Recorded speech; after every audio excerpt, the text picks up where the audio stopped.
Hello সবাইকে। তো আজকে আমি আলোচনা করব একটা প্রজেক্ট নিয়ে। এই প্রজেক্টটা আমি করছি প্রায় 1 মাস আগে এবং ক্লায়েন্টকে আমি ইনভয়েস সেন্ড করছিলাম। ইনভয়েস বলতে আমরা যারা মার্কেট প্লেসে কাজ করি আমরা অর্ডার দিই, অর্ডার অ্যাকসেপ্ট করি, এখানে শেষ। কিন্তু মার্কেট প্লেসের বাইরে যখন কাজ করি স্ট্যান্ডার্ড ওয়েতে আমরা একটা ইনভয়েস সেন্ড করি কাজ শেষে, যে এত ডলারের কাজ করছি আমরা, এখন এইটা পেমেন্ট আমাদেরকে এই ব্যাংকে দিন বা এই লিঙ্কে বা পায়োনিয়ারে, পেপ্যালে এইভাবে বলে দিই।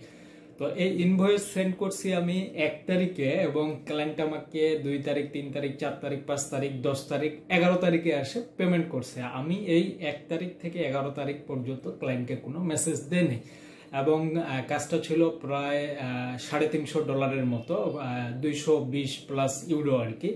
তো আমার জায়গায় যদি আপনি হইতেন, আপনি কি করতেন? আমার যতটুকু মনে হয় যে আপনি হয়তো বারবার মেসেজ করতেন 2-1 দিন পর পর যে পেমেন্ট করছে কিনা বা এরকম। তো এই কাজটা কোন ক্লায়েন্টের ক্ষেত্রে করতে হবে, কোন ক্লায়েন্টের ক্ষেত্রে করতে হবে না, এই জিনিসটা বোঝানোই বা এই জিনিসটা সম্পর্কে একটা ধারণা দেওয়ার চিন্তা ভাবনা আছে আজকে। এবং আরও একটা বিষয় আছে, আপনি যখন $300-400 ইনকাম করবেন, এই পুরো টাকাটা কি আপনি নিজের ক্ষেত্রে ইউজ করবেন নাকি কোথাও ইনভেস্ট করা যায় এবং সেটা ইনভেস্ট করলে কোথায় ইনভেস্ট করা উচিত, এই বিষয়টা। এবং আপনাদের সামনে হয়তো আমি কিছু টাকা আজকে ইনভেস্ট করে দেব, তাহলে আপনারা বুঝতে পারবেন যে আসলে সম্পূর্ণ টাকাটাই ইনকাম করলেই যে আমাকে খরচ করতে হবে এরকম কিছু না। আমরা যদি কোনো কিছু ইনভেস্ট করি কোনো জায়গায়, ইনকাম করা ডলার থেকে, সেটা কিন্তু আমাদের পকেট থেকে যাচ্ছে না, আমাদের ইনকাম করা টাকা থেকে যাচ্ছে।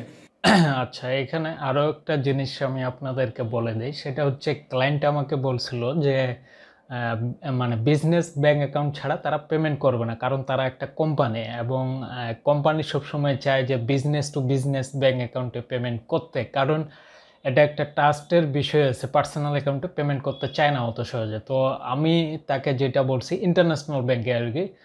তো আমি কিন্তু তাকে বলি নাই যে আমার বিজনেস ব্যাংক অ্যাকাউন্টে নাম্বার দিলাম বা এরকম কিছু। আমি টেকনিক্যালি যে কাজটা করছি, এই পায়োনিয়ারের একটা ব্যাংকিং সিস্টেম আছে, এরা কিছু ইন্টারন্যাশনাল ব্যাংক প্রোভাইড করে, ব্যাংকের ডিটেলস প্রোভাইড করে। তো এখানে যে ব্যাংক ইনফরমেশনগুলো দেখতেছেন, এটা হচ্ছে পায়োনিয়ারের প্রোভাইড করা একটা ইন্টারন্যাশনাল ব্যাংকের ইনফরমেশন। তো আমি যে কাজটা করছি, ক্লায়েন্টকে বলছি বিজনেস ব্যাংক ইনফরমেশন বা আমি যেই পেমেন্ট, এখানে বলছি বিজনেস ব্যাংক অ্যাকাউন্ট ডিটেলস। হ্যাঁ, তো সে এখানে ব্যাংকের নাম দেখছে এবং IBAN, এটা হচ্ছে ইন্টারন্যাশনাল ব্যাংকিং নাম্বার। এই নাম্বারে যদি সে পেমেন্ট করে আমার অ্যাকাউন্টে, পায়োনিয়ার অ্যাকাউন্টে আসে যুক্ত হবে। সে কিন্তু পেমেন্ট করবে এই ব্যাংকে, কিন্তু পায়োনিয়ারের একটা লিঙ্ক আপ আছে এদের সঙ্গে। যখন এই ব্যাংকের এই অ্যাকাউন্টে আসবে তখন ওই টাকাটা তারা আমার পায়োনিয়ার অ্যাকাউন্টে ইউরোতে শো করবে, এই যে এখানে শো করতেছে। তো ক্লায়েন্টকে আমি যেটা বলছি যে ঠিক আছে না, এখানে আমার বিজনেস ব্যাংক ইনফরমেশন আছে, কিন্তু একটা শর্ত আছে, এই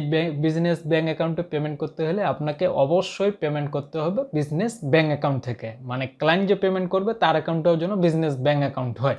এটা আমি এখানে নোট হিসাবে লিখে দিয়েছিলাম, কারণ পায়োনিয়ার শুধু একমাত্র বিজনেস ব্যাংক অ্যাকাউন্টেরই পেমেন্ট অ্যাকসেপ্ট করে এই সিস্টেমে আর কি। এটা একটা সিস্টেম পেমেন্ট নেওয়ার। তো আমি এইভাবে সেন্ড করে দিছি। এটা 1 তারিখের ওইদিকে সম্ভবত আমি এই ইনভয়েসটা সেন্ড করি এবং ডিটেলস এখানে ইনভয়েস PDF আকারে দেওয়া আছে, ইমেজ আকারে আমি হাইড করে রাখছি কারণ ওখানে কোম্পানির নাম লেখা আছে। তো এটা হচ্ছে মেইল, আমার ইনভয়েসের মেইল ছিল এটা। এটা 1 তারিখের দিকে সেন্ড করি এবং ক্লায়েন্ট আমাকে পেমেন্ট করছে। এটা একটু রিফ্রেশ দেই, অনেকে হয় কি ইমপ্যাক্ট করে না, কি বলে ওইটা, ইন্সপেক্ট করে কোড করে এখানে লিখে রাখে। আচ্ছা, যাই হোক, 328 ইউরো এটা ঢুকছে 11 তারিখে। এই যে এই পেমেন্টটা 11 তারিখ কোম্পানি থেকে আমাকে পেমেন্ট করছে এবং 11 তারিখে এই পেমেন্টটা আসছে। তাহলে 11 দিন পরে আমাকে পেমেন্ট করছে এবং আমি এর মাঝে কোনো ক্লায়েন্টকে কোশ্চিন করি নাই। না করার পিছনে কারণ ছিল দুইটা। প্রথম যেটা কারণ ছিল সেটা হচ্ছে, আমি আপনাদেরকে একটা জিনিস শেয়ার করি, সেটা হচ্ছে যে ক্লায়েন্ট কোন পিসি ইউজ করে এই জিনিসটা বোঝা যায়। হ্যাঁ, এই জিনিসটা বোঝার জন্য আপনাকে যে কাজটা করতে হবে, এটা একটা টেকনিক, ঠিক আছে? ক্লায়েন্ট ম্যাক ইউজ করে না অন্য কিছু ইউজ করে, এই জিনিসটা আপনি এই যখন ক্লায়েন্ট একটা এরকম ফল্টার সেন্ড করবে, আপনি ফল্টারটা আচ্ছা এইখানেও থাকতে পারে, আচ্ছা এই জায়গাতেও, আচ্ছা এই ফল্টারটাও একটা উদাহরণ। এই যে এই ফল্টারটাই যদি আপনি যাই গুগলে লেখেন, যদি কখনো ক্লায়েন্ট আপনাকে ফাইল সেন্ড করে, হ্যাঁ, তো সেন্ড করার সময় যদি দেখেন এরকম একটা ফল্টার আছে, তার মানে হচ্ছে কি ক্লায়েন্ট যেই পিসি বা ল্যাপটপটা ইউজ করে, ওইটা অবশ্যই অ্যাপেলের ল্যাপটপ বা পিসি বা ম্যাক একটা এরকম কিছু, মানে আমাদের মতো ডেল বা এসপি এই ধরনের কোনো কিছু ইউজ করতেছে না। তার মানে সে মোটামুটি একটা বড়লোক বলা যায় আর কি। এখন অনেকে হয়তো ভাবতে পারেন বাইরের দেশে আসলে এটাই চলে না, বাইরের দেশে অনেক কোম্পানি আছে, কিন্তু বেশিরভাগই যারা দামি ক্লায়েন্ট বা ভালো ভালো কোম্পানিতে যেই সব ক্লায়েন্ট জব করে ওরা এই টাইপের ম্যাক ইউজ করে। তো এই ফল্টারটা একটা চেনার বিষয়। আর একটা এখানে চেনার বিষয় আছে, সেটা হচ্ছে আমি ওপেন দিই একটা ফাইল থেকে, এই যে এই ফাইলটা আমি রিনেম দেই। এই ফাইলটা ভাইরাস, আমরা আগে বলতাম যে এটা ভাইরাস, আসলে ভাইরাস না, এটা একটা সিস্টেম ফাইল।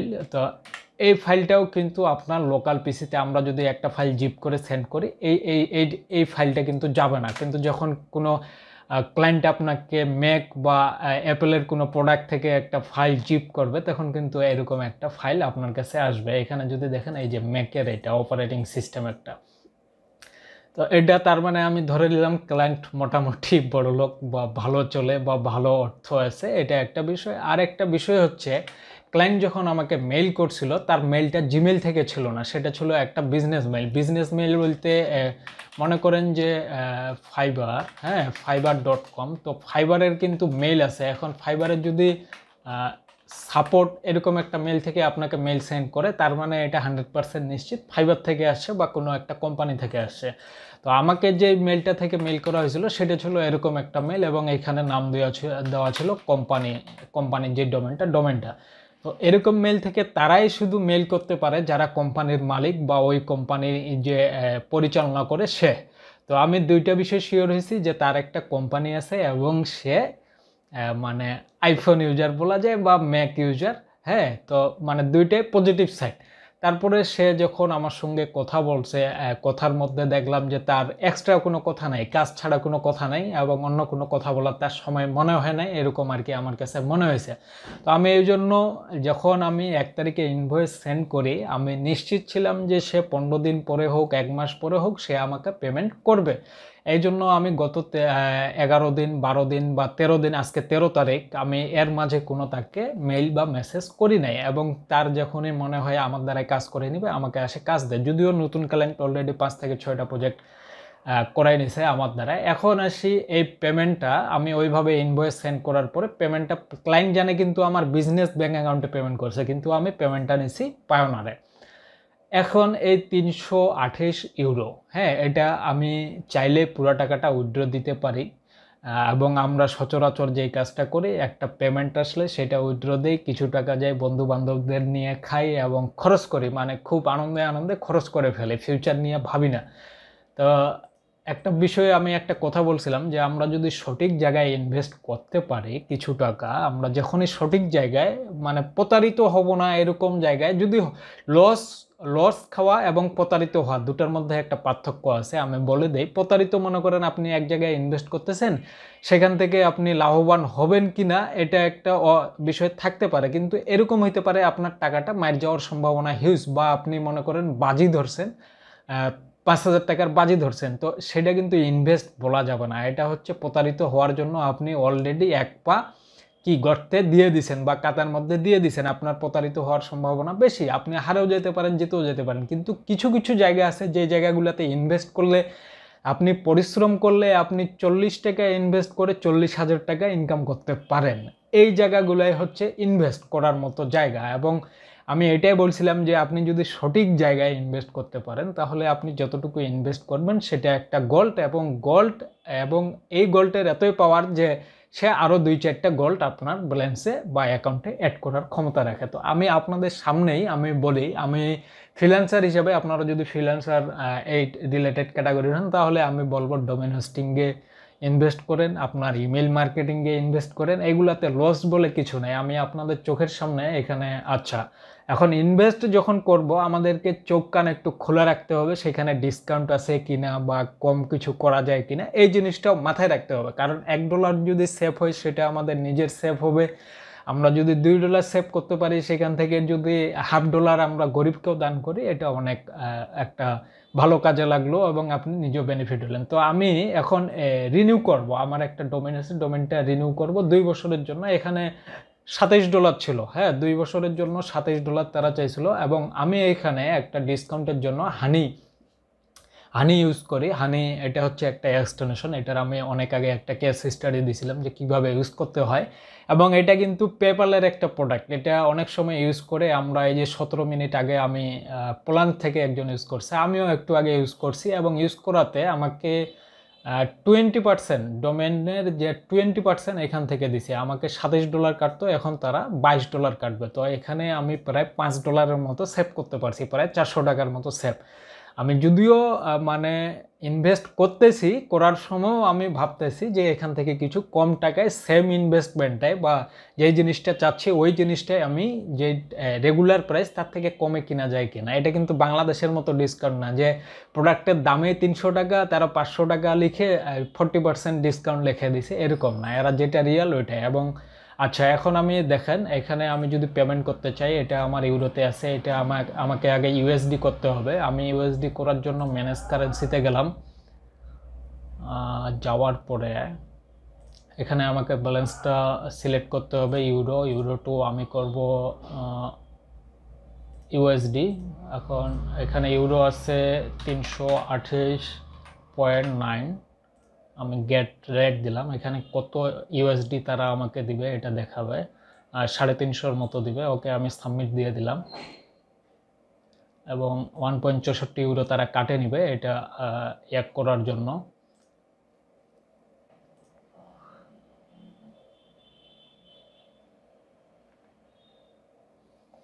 আচ্ছা, আমি বলছিলাম একটু পরেই জয়েন হয় অ্যামাউন্টটা চেঞ্জ হবে। এখানে অ্যামাউন্ট অলরেডি চেঞ্জ হয়ে গেছে, 358 ইউএসডি এখন আমার পার্টনারে আছে।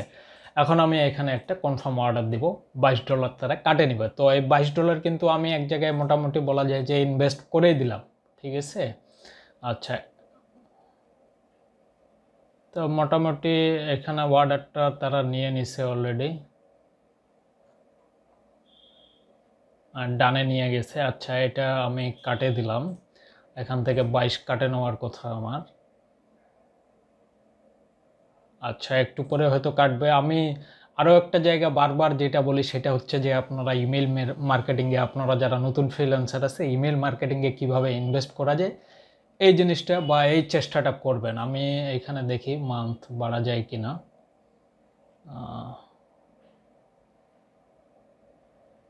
আচ্ছা, এখানে নাই, এরা হয়তো পরে কাটে নিবে, না হলে আমি এখানে আপনাদের সামনে এখানেও $15 ইনভেস্ট করে দিতাম।